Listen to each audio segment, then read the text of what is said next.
You spend more than 12 years in school. You learn mathematics, history, science. But there was one subject that almost no school ever teaches: money. How it works, how it grows, how people actually build wealth. And for many people, this creates a strange situation. They leave school prepared to work, but completely unprepared to manage money. At first, this might seem like an oversight, but when you look at the history of education, something interesting appears. The system was never designed to teach financial freedom. To understand why schools rarely teach money, we need to go back in time. Modern education systems were built during the Industrial Revolution. Factories needed workers who could follow instructions, arrive on time, and repeat tasks consistently. Schools were designed to prepare people for that environment.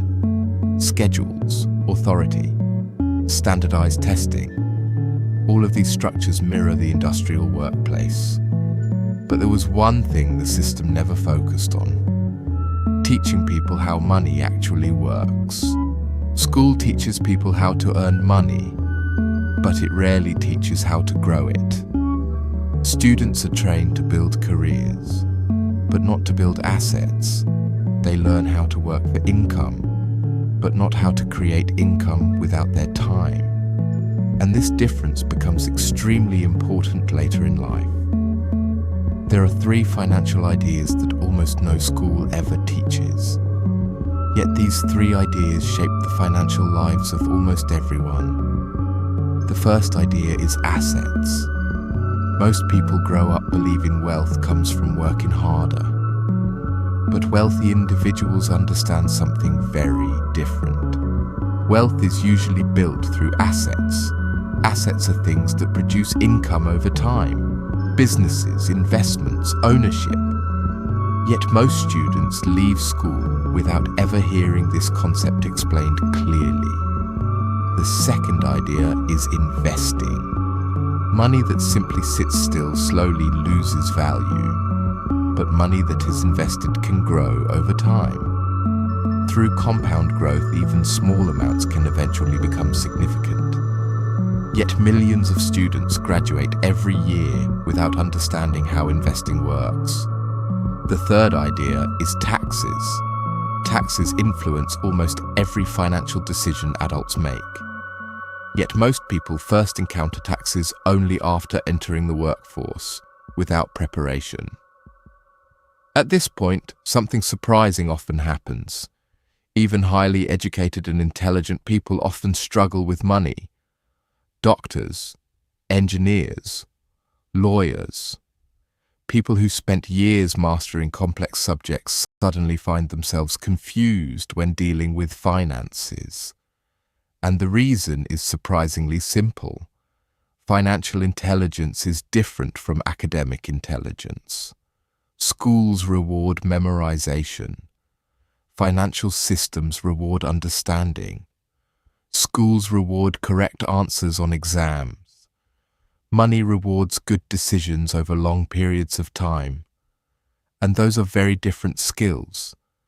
This is why someone can be extremely intelligent yet still feel lost when managing money. Because the rules of finance were never clearly explained. And without understanding those rules, even intelligent people can fall into the same financial patterns. When people grow up without financial education, a predictable pattern often appears. They work hard, they earn money. But somehow wealth never seems to accumulate. Income increases over time, yet financial stress often remains the same. Many people spend decades in this cycle, working more, earning more, spending more, but rarely building assets.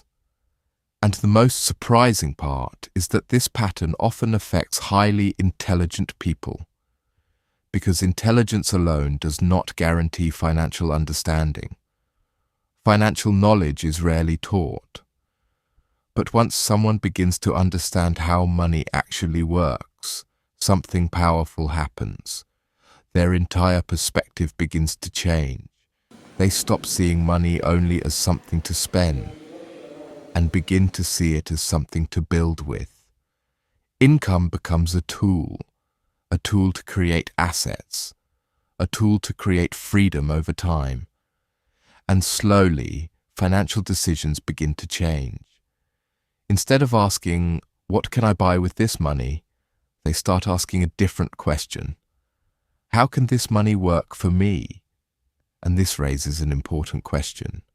If understanding money is so important, why were most of us never taught these ideas in school? The truth is, financial knowledge has often been passed down outside traditional education. Through experience, through mentors, through mistakes, and sometimes through years of trial and error. But today, information about money is more accessible than ever before, which means anyone willing to learn can begin to change their financial future. Because in the end, building wealth is not just about working harder. It is about understanding the rules of the game